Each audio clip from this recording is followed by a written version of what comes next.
ज्ञान ही शक्ति है। फ्रांसिस बेकन की ये बात सदियों पुरानी है, पर आज भी टेक्नोलॉजी के इस दौर में बिल्कुल नहीं लगती है ना? बिल्कुल। आज हम इसी ज्ञान की शक्ति को एकदम अलग नजरिए से देखेंगे। कैसे आर्टिफिशियल इंटेलिजेंस मतलब एआई वैज्ञानिक खोजों में, खासकर कैंसर जैसी मुश्किल बीमारी के रिसर्च में क्रांति ला रहा है। हाँ, ये एक बहुत ही दिलचस्प क्षेत्र है आजकल। आज की हमारी ये जो गहन चर्चा है, ये गूगल डीप माइंड की एक हालिया घोषणा पर आधारित है। इसका पूरा ब्यौरा इंडियन एक्सप्रेस के एक इंटरव्यू में मिला जी। और उस बातचीत में ये सामने आया कि कैसे उनके एक एआई मॉडल ने कैंसर कोशिकाओं के बढ़ताव को लेकर एक चौंकाने वाली नई परिकल्पना पेश की है। हाँ, ये C2S स्केल मॉडल की बात हो रही है। जी, ये विषय उन सबके लिए बहुत ज़रूरी है जो साइंस और टेक की दुनिया में क्या चल रहा है ये समझना चाहते हैं, और ख़ास तौर पर जो सिविल सेवा परीक्षा मतलब यूपीएससी की तैयारी कर रहे हैं, उनके लिए तो ये साइंस, टेक्नोलॉजी और हेल्थ वाले सेक्शन के लिहाज से बहुत काम का हो सकता है। सही कहा, ये सीधे सीधे सिलेबस से जुड़ता है। और हाँ, अगर आप सिर्फ दुनिया में क्या नया हो रहा है ये जानने में दिलचस्पी रखते हैं, तो भी ये जानकारी काफी रोचक है। बिल्कुल। तो हमारा आज का मकसद है इस एआई मॉडल को, जिसका नाम C2S स्केल है, इसको समझना, ये कैसे काम करता है और इसके क्या मायने हैं, इसकी तह तक जाना। चलिए शुरू करते हैं। ठीक है, तो चलिए इस विषय की गहराइयों में उतरते हैं। तो सबसे पहले यही समझते हैं कि आखिर ये C2S स्केल है क्या चीज। गूगल डीप माइंड का ये नया एआई मॉडल सुनने में तो बड़ा प्रभावशाली लगता है। हाँ, है भी। पर ये करता क्या है असल में? और ये जो कहते हैं कि कोशिकाओं की भाषा पढ़ सकता है, इसका क्या मतलब हुआ? देखिए, इसको आसान शब्दों में समझाता हूँ। C2S स्केल जो है वो असल में गूगल के जेमा 2 आर्किटेक्चर पर आधारित एक बहुत बड़ा भाषा मॉडल है, मतलब LLM, लार्ज लैंग्वेज मॉडल। अच्छा, जेमा 2 ये तो गूगल के नए मॉडल्स में से है। जी हाँ, उनके सबसे एडवांस्ड मॉडल्स में से एक। और इसे खास तौर पर जीव विज्ञान की भाषा समझने के लिए ट्रेन किया गया है, मतलब कोशिकाओं के अंदर क्या चल रहा है वो समझने के लिए। कोशिकाओं के अंदर की भाषा। हाँ, तो ये मॉडल एक खास तकनीक का इस्तेमाल करता है, सिंगल सेल आरएनए सीक्वेंसिंग या ScRNA सीक। ScRNA सीक, ये क्या है? ये तकनीक हमें बताती है कि किसी एक अकेली कोशिका के अंदर कौन-कौन से जीन एक्टिव हैं और कितने एक्टिव हैं। अब सोचिए, हर कोशिका के अंदर हजारों जीन्स की एक पूरी दुनिया चल रही है। बाप रे, मतलब हर एक कोशिका का अपना अलग हिसाब किताब। बिल्कुल। अब C2S स्केल क्या करता है, वो इस बेहद जटिल, मतलब हजारों आंकड़ों वाले SRNA सीक डेटा को लेता है और उसे एक सरल रूप में बदल देता है। शोधकर्ताओं ने इसे नाम दिया है सेल सेंटेंस, मतलब कोशिका वाक्य। कोशिका वाक्य, ये दिलचस्प नाम है। हाँ, वाक्य इसलिए कह रहे हैं क्योंकि ये कोशिका में सबसे ज्यादा एक्टिव जीन्स की एक लिस्ट होती है, और वो भी उनकी एक्टिविटी के क्रम में। जैसे शब्दों का क्रम वाक्य में मायने रखता है, वैसे यहाँ जीन्स का क्रम और उनकी सक्रियता मायने रखती है। अच्छा, तो मॉडल क्या करता है, वो ऐसी लाखों करोड़ों कोशिकाओं के वाक्यों को पढ़ता है और धीरे धीरे उनमें पैटर्न ढूंढना सीखता है। जीन अभिव्यक्ति के पैटर्न। पैटर्न? कैसे पैटर्न? जैसे कि कौन से जीन्स एक साथ एक्टिव होना ये बताता है कि कोशिका किस टाइप की है, या वो स्वस्थ है या बीमार, या फिर वो क्या काम कर रही है शरीर में। समझ गई। तो ये एक तरह से कोशिकाओं की गुप्त भाषा को डिकोड करने जैसा है। हाँ, कह सकते हैं। और यहाँ दिलचस्प बात यह है कि ये तरीका जो है वो कच्चे मुश्किल जीनोमिक डेटा और हमारी समझ में आने वाली भाषा के बीच एक पुल जैसा काम करता है। पुल कैसे?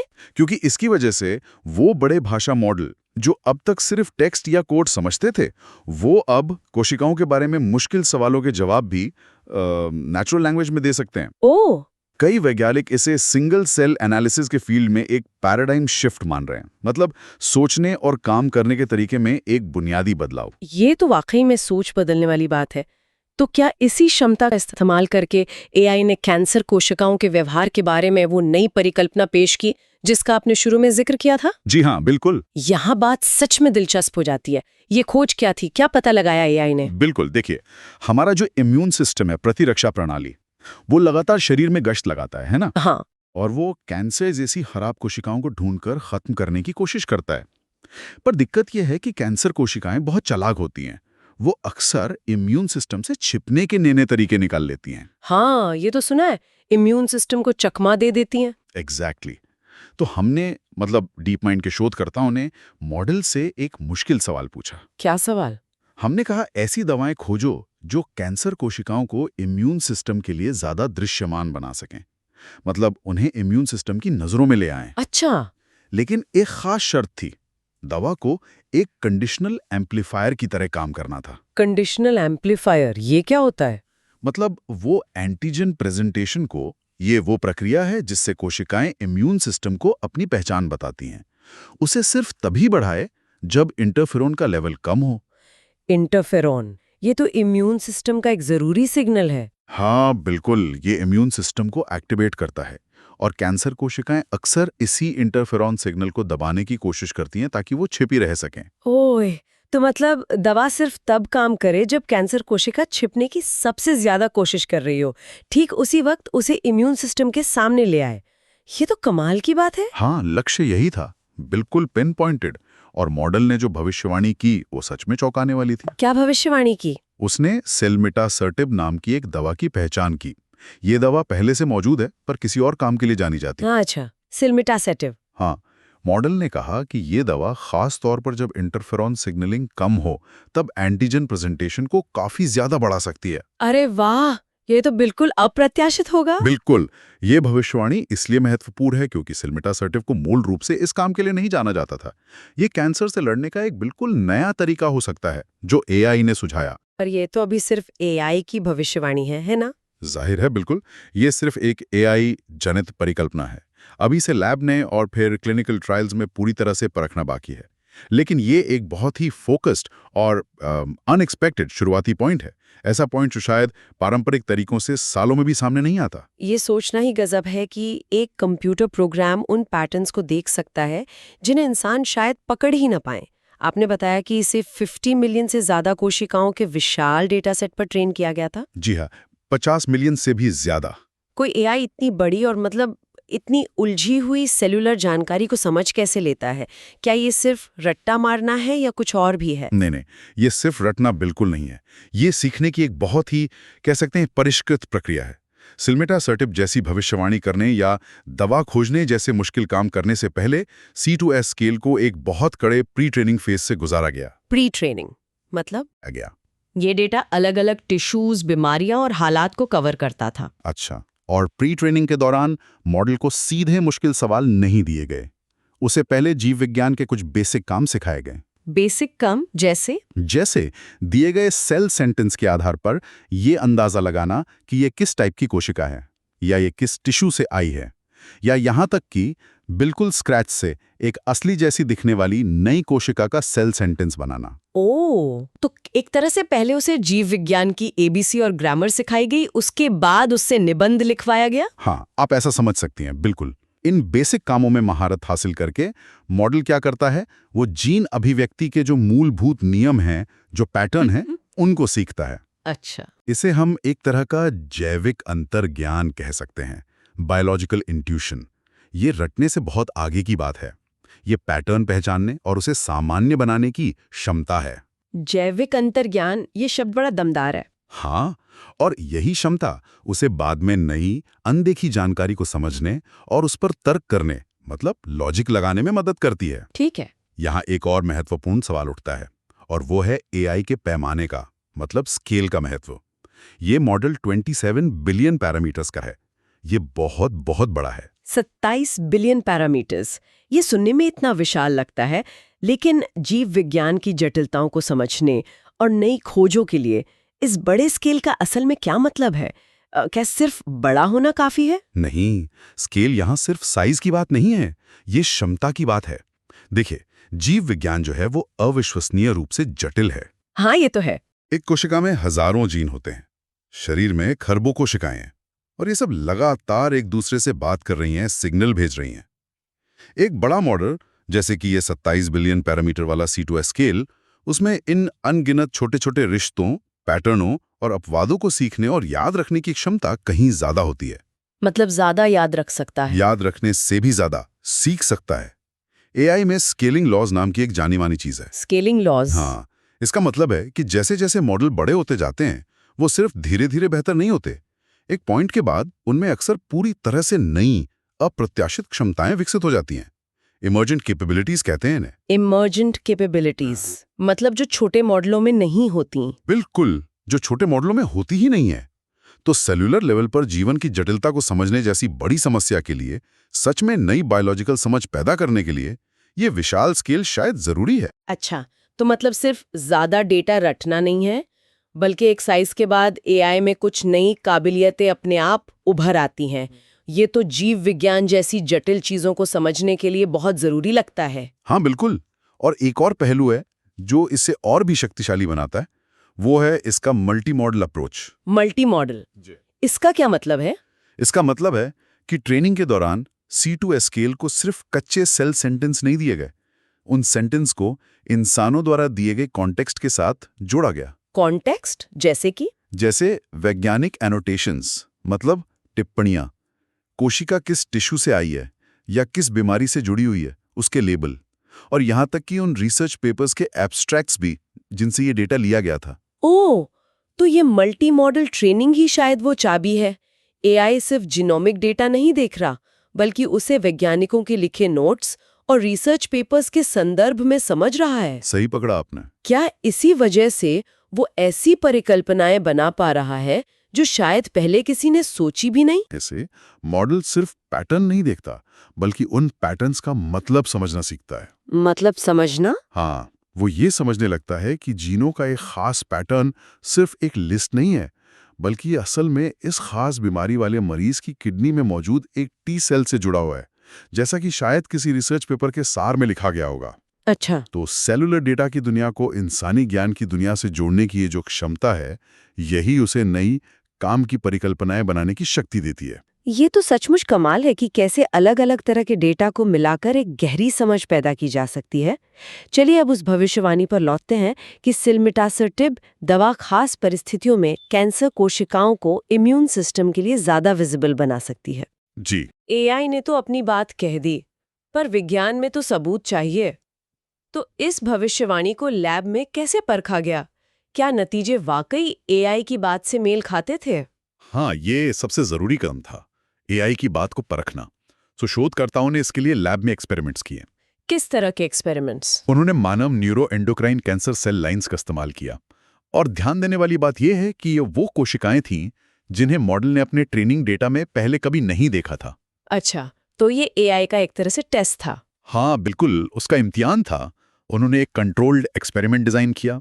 कुछ कैंसर कोशिकाओं को सिर्फ सिलमिटासर्टिब दवा दी, ठीक है। कुछ दूसरी कोशिकाओं को सिलमिटासर्टिब के साथ साथ इंटरफेरॉन की बहुत कम डोज दी गई, ताकि वो कंडीशनल सिचुएशन बनाई जा सके जिसकी भविष्यवाणी एआई ने की थी। और फिर उन्होंने मापा कि इन कोशिकाओं पर वो विजिबिलिटी मार्कर, मतलब एंटीजन प्रेजेंटेशन वाले अणु कितने बड़े। तो वो लैब में वो खास पल आया होगा जब पता चला कि एआई की भविष्यवाणी सही निकली या नहीं। क्या हुआ? क्या रहे नतीजे? नतीजे काफी साफ थे और वो एआई की भविष्यवाणी को कंफर्म करते थे। सच में? हाँ, जिन कोशिकाओं को सिर्फ सिलमिटासर्टिब दवा दी गई, उनमें उन विजिबिलिटी मार्करों पर कोई खास असर नहीं हुआ। अच्छा। लेकिन जिन कोशिकाओं को दवा के साथ इंटरफेरॉन की हल्की डोज भी दी गई, उनमें इन मार्करों में एक बहुत साफ और स्टैटिस्टिकली सिग्निफिकेंट बढ़ोतरी देखी गई। अरे वाह! ये ठीक वही तालमेल, वही सिनर्जी थी जिसकी भविष्यवाणी मॉडल ने की थी कि दवा अकेले नहीं, बल्कि इंटरफेरॉन की कम मौजूदगी में ज्यादा असरदार होगी। कमाल है। हाँ, ये कंप्यूटर में बनी एक हाइपोथेसिस को असली बायोलॉजिकल एक्सपेरिमेंट में सफलतापूर्वक साबित करने का एक बेहतरीन उदाहरण था। ये तो सुनने में एक बहुत बड़ी कामयाबी लगती है। ऐसा लगता है कि एआई सिर्फ बातें नहीं बना रहा, बल्कि असल में काम की चीजें खोज सकता है। हाँ, ये निश्चित रूप से एक महत्वपूर्ण और उत्साह बढ़ाने वाला कदम है। लेकिन अगर हम इसे बड़ी तस्वीर में देखें तो हमें इसकी सीमाओं को भी समझना होगा और थोड़ी यथार्थवादी उम्मीदें रखनी होंगी। सीमाएं? कैसी सीमाएं? पहली बात तो ये कि ये प्रयोग इन विट्रो थे, मतलब लैब में पेट्री डिश में। मानव शरीर एक कहीं ज्यादा कॉम्प्लेक्स सिस्टम है। हाँ, वो तो है। दूसरी बात, ये असर एक खास किस्म की neuro endocrine cancer cell line में देखा गया। क्या ये दूसरे तरह के कैंसरों पर भी लागू होगा, ये अभी पता नहीं है।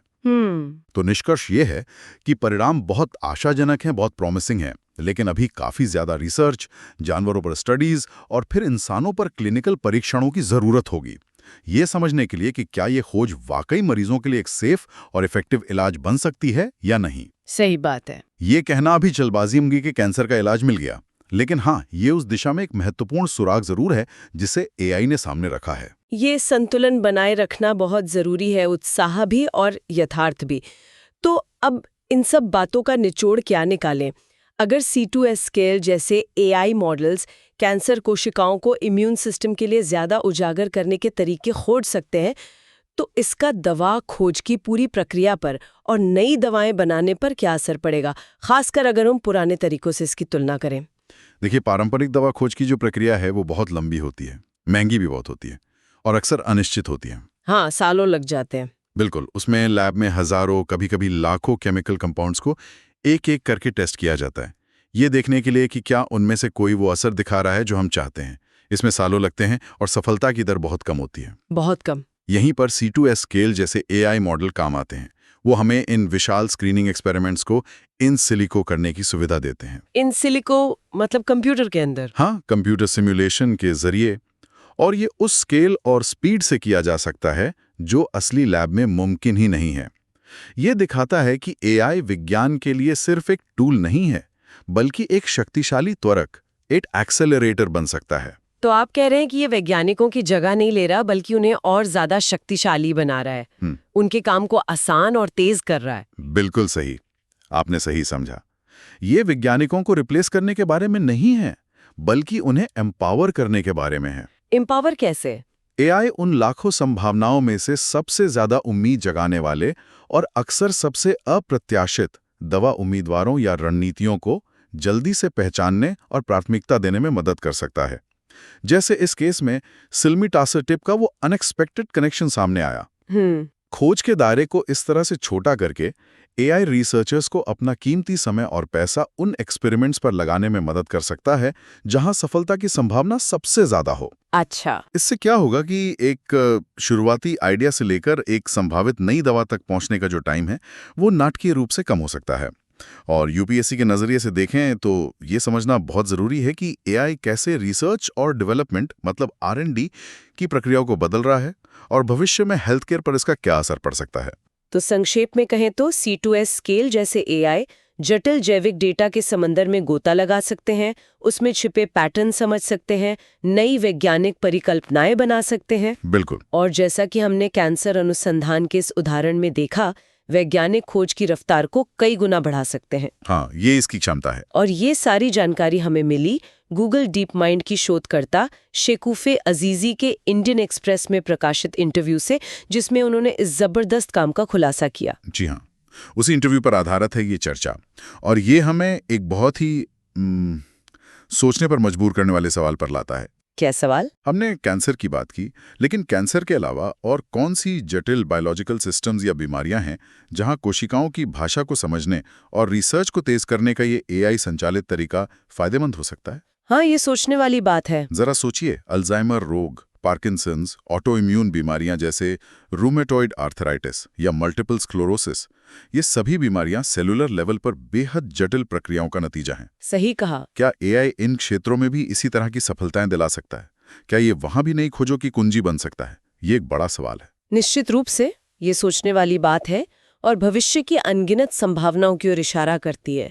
ये दिखाता है कि AI वैज्ञानिक प्रगति के भविष्य में कितनी अहम भूमिका निभाने वाला है। बिल्कुल। UPSC की तैयारी करने वालों और विज्ञान में रुचि रखने वाले सभी लोगों के लिए ये एक ऐसा रोमांचक फील्ड है जिस पर लगातार नजर बनाए रखनी चाहिए। अगर आपको आज की ये विस्तृत चर्चा महत्वपूर्ण और जानकारीपूर्ण लगी तो कृपया इसे लाइक करें और आगे भी ऐसी ज्ञानवर्धक चर्चाओं के लिए सब्सक्राइब करें। जी हाँ, जरूर करें। अगर आपके मन में कोई प्रश्न है या आप इस विषय पर अपने विचार साझा करना चाहते हैं तो नीचे टिप्पणी में जरूर लिखें। हम आपके सवालों और विचारों का स्वागत करते हैं। भविष्य में ऐसी और भी कई रोमांचक खोजें होने की उम्मीद है। जुड़े रहिए।